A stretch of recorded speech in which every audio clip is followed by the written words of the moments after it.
বর্তমানে পাকিস্তান এক ভয়াবহ বন্যা বিপর্যয়ের মধ্য দিয়ে যাচ্ছে।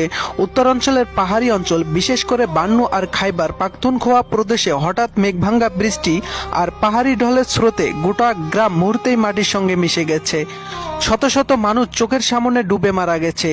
অনেক বাবা মা কাঁদতে কাঁদতে সন্তানকে বাঁচানোর শেষ চেষ্টা করেও পারেনি। অসংখ্য ঘরবাড়ি এখন কাদার নিচে চাপা পড়ে আছে। রাস্তাঘাট ভেঙে গেছে, যোগাযোগ বিচ্ছিন্ন। বহু মানুষ এখনো নিখোঁজ। চারিদিকে শুধু কান্নার শব্দ, আহাজারি আর মরা দেহের গন্ধ।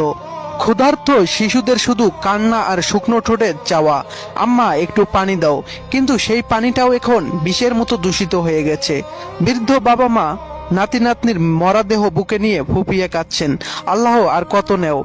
কেউ সারা রাত ধরে নিজের স্বামী বা স্ত্রীর মরাদেহ খুঁজে ফিরছে। কোথাও একসঙ্গে গণকবর দেয়া হচ্ছে। সহায়তা পৌঁছানোর আগেই নতুন বৃষ্টি আর ঢল সবকিছু ভাসিয়ে নিয়ে যাচ্ছে। কাদার মধ্যেই মানুষ কুরে কুরে দুমুঠো খাবার খুঁজছে। এই বন্যা কেবল পানি নয়, এটা সমস্ত মানুষের দীর্ঘশ্বাস, কান্না আর মৃত্যুর আর্তনাদ নিয়ে এসেছে। আল্লাহ যেন এই ভয়াবহ বিপর্যয় ক্ষতিগ্রস্ত সকল মানুষকে সহায়তা করেন।